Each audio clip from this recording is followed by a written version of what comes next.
I truly think Gonzo, Hunter S. Thompson, was able to tap into the Spiritus Mundi and write something true. You have to tap into the Spiritus Mundi, or it taps into you, and then it writes itself. And I think that happened when he was in Vegas. I don't know about all the drugs. I think they probably mildly did it while on the road. That maybe the lawyer did a little bit more. But I think once they got settled in to their hotel room in Vegas, I think they probably went hog wild and came close to death, or at least experiencing what Jim Morrison probably experienced. And he was a reporter in the 60s, I think even for Rolling Stone. I don't know for sure about the Rolling Stone thing. I know that he was a reporter. He was on assignment many of the times, so he was able to live freely and write about freedom, because, they were paying him. So, it was just whatever it cost. Now, he didn't always follow the assignment. He did do a dirt bike thing where he was in Vegas. He was doing like this dirt bike show where he was covering dirt bikers or people that ride on dirt bikes. And I think that was kind of a failure, but he was able to send it up, or I guess they would fax it. They'd fax it to wherever, whatever. I don't even know if he remembered who he gave it to, but he eventually decided just to write a book, and that was Fear and Loathing in Las Vegas, and that came out to be a masterpiece, and now he's a legit writer among the United States of America, and has been on many talk shows, and many actors have portrayed him, and he was kind of a messed up guy. The rumor is that, he ended his own life with a gun, and that he had 20-something guns that were always loaded around the house. I wrote a poem about it called Gonzo Remembered. I think it did make my poetry.com, but it'd be a hard one to find. It probably made Facebook back in the day, probably 2010, 2011. But it was floating around poetry.com. It's probably my only good one. It was kind of a retrospective based on a documentary that was made about Gonzo and Hunter S. Thompson. I don't know where it is. If you can find it, send it to me. I don't know. It's somewhere out there. I never really got a complete collection of poetry. That was my collection at one point.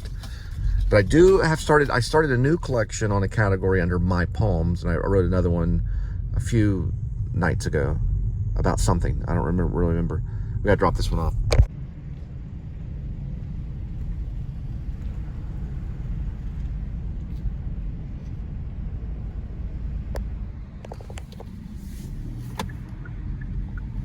Hope you kids enjoyed that.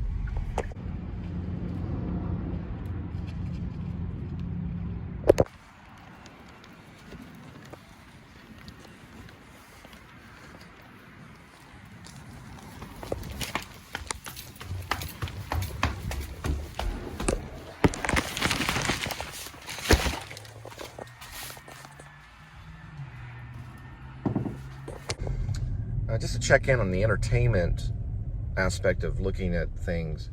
It's easy to watch a 20-minute vlog, or maybe like a 30-minute vlog at the most, but it is very difficult to sit down and watch a 3-hour movie. Barry Lyndon, I'm still at the last hour, and I'm just, trying to get that last hour out of the way, so I can at least know how it ends, because Barry Lyndon, then there's Lord Bullingdon, and then there's the young Barry Lyndon, who's the young kid. And it's hard to get past that last hour. It's been kind of a fight. I got for the 2 hours, fine, I've logged that. But not the whole thing, of course. But the last hour, it's 3 hours, is a lot to ask for nowadays. So Dave Morley was the young kid that played Brian Patrick Lyndon, which is Barry Lyndon's son. He never really became an actor at all, but he did wonderful working with Stanley Kubrick as a young kid, and he just never got into the field of acting. He could have. But his Internet Movie Database is listed as just, a photo of Barry Lyndon or something, as some kind of dark photo on it. I think it's a scene from Barry Lyndon, maybe. He just didn't go forth with, he wasn't really an actor, but he did do very well, if not better than almost anyone in the movie. It's an odd thing. Some kids get into it, they do a role, and they move on and do something else. You know, not everyone has a love for it their whole life, and if you do, you certainly will, and you would be able to do it. You know, if you love doing it.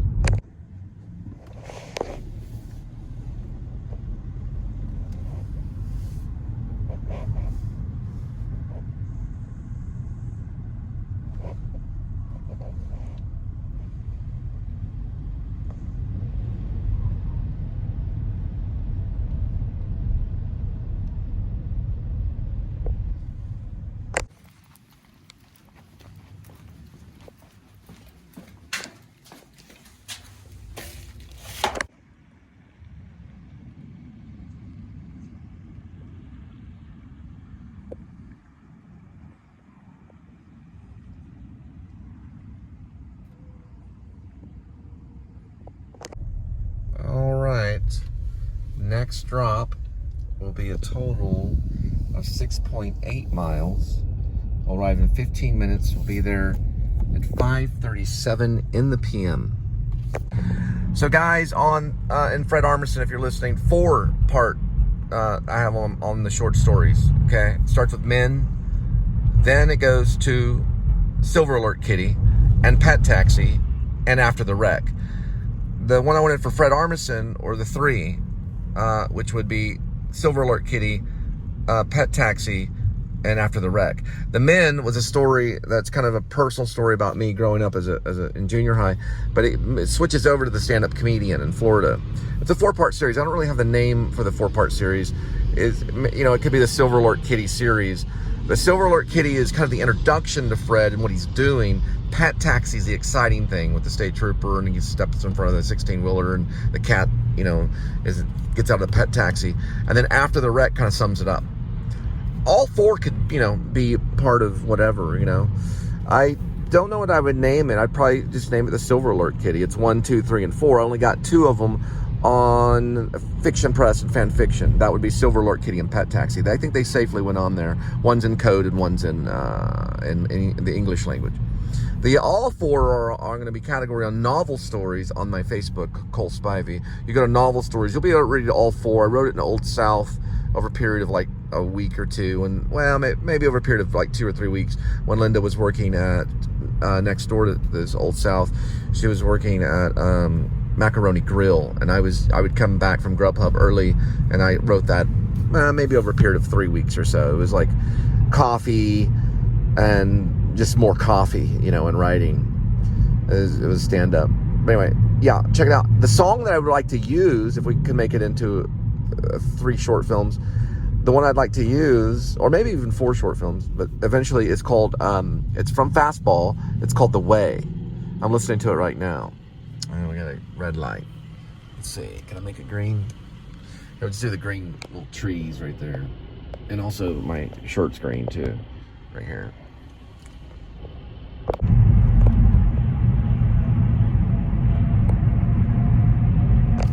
Now, if we get to do Silver Alert Kitty and Pet Taxi and After the Wreck, and also Men too, I would really want to follow the manifesto of Jim Jarmusch, or Jarmusch if you're Richard Linklater, but Jim Jarmusch style of filmmaking, if we could do that. And then of course Fastball would fit right in there. Fastball's The Way would be kind of the theme song for all of them. So anyway, haven't got to that script yet. Now Crosses. God bless you.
Thank you.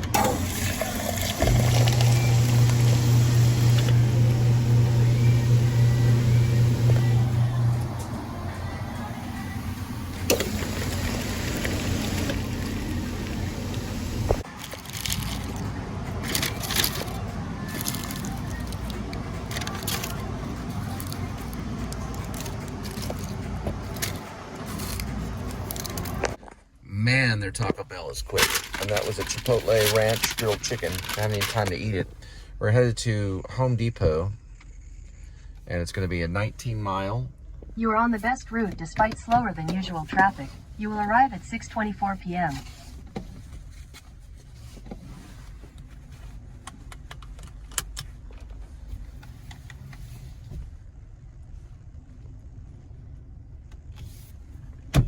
And 26 minutes. We'll be there. 6:24. I think it's for like $11. Small Home Depot pickup. All right. So it looks like we're gonna one up Adam the Woo, and we got ourselves this puppy right here, which is Taco Bell burrito chicken, the Chipotle Ranch chicken.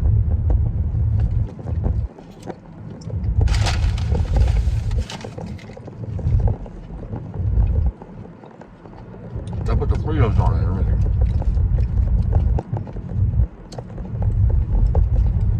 Come on.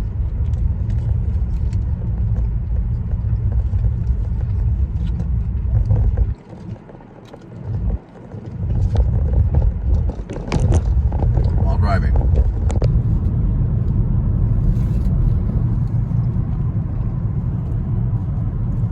They got the Fritos in it, the Chipotle Ranch, the chicken, you got the lettuce, the cheese.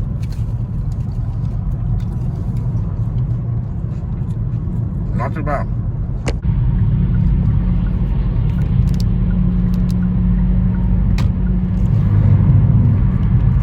I always kind of like eating these, or drinking them. They're mildly tasty.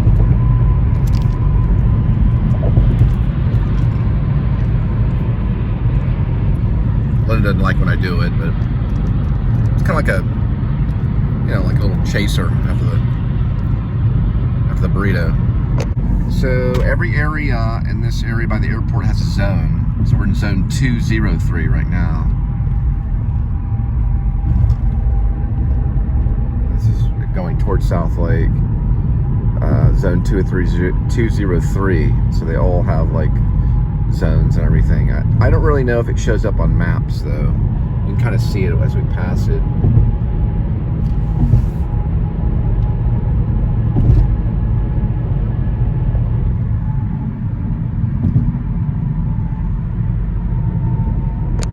So Linda did buy me an art kit. So our final step after Grace, and we get everything polished up, get all the wide angles and low angles.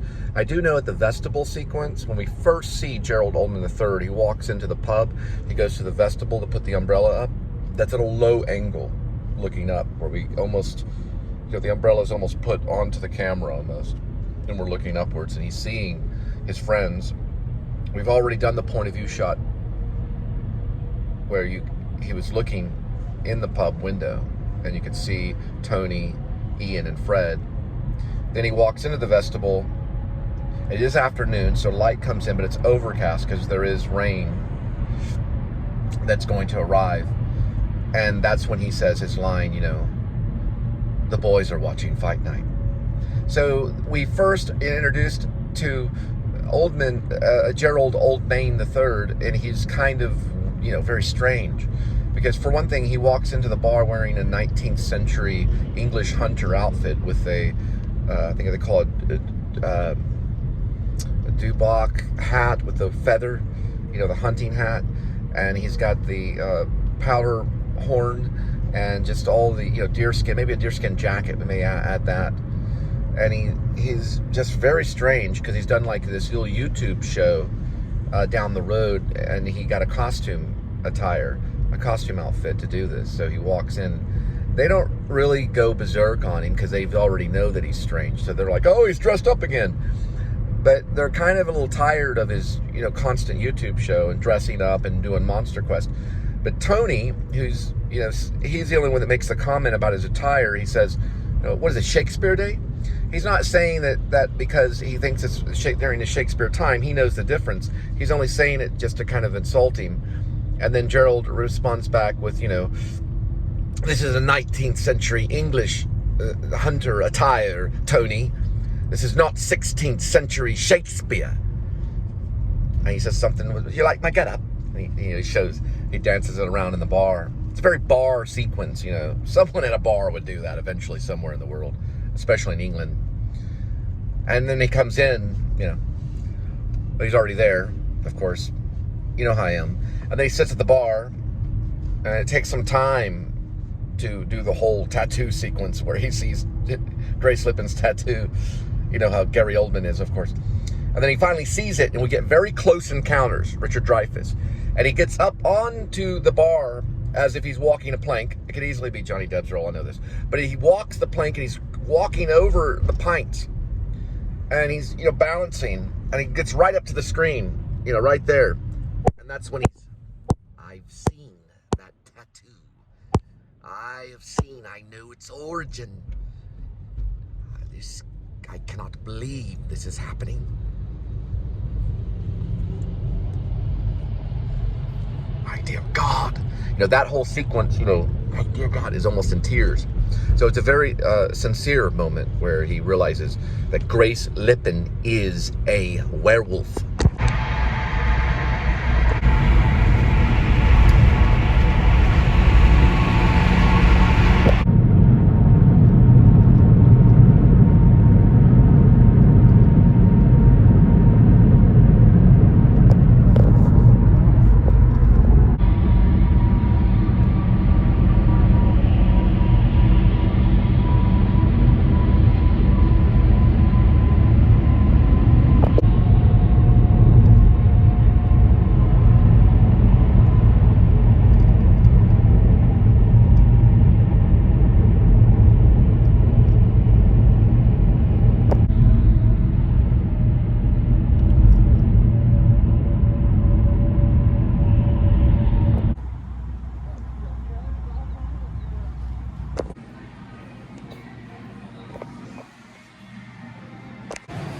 So you met him.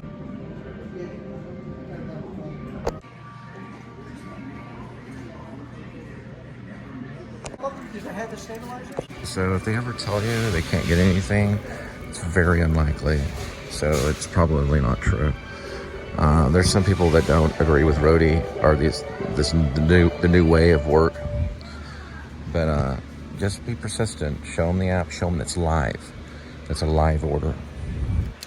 And they'll eventually be able to get it. Does your family have any Yuletide traditions? Mrs. Claus and I always enjoy a big feast with our elves on Christmas Eve. Then afterwards, we try to guess what's inside our presents.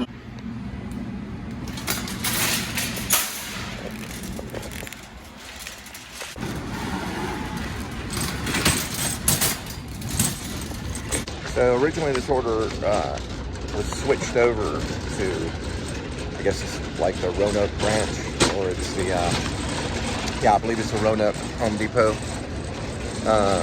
So it was switched over here probably because the logistics were better and able just to take a photo and put it in the app rather than scan. But they have it, and they have the tags here too. But they say that they're that they're running behind on orders and stuff. Be weary on that. Just show them that it's a live app. They can always pick the order. So, I don't know.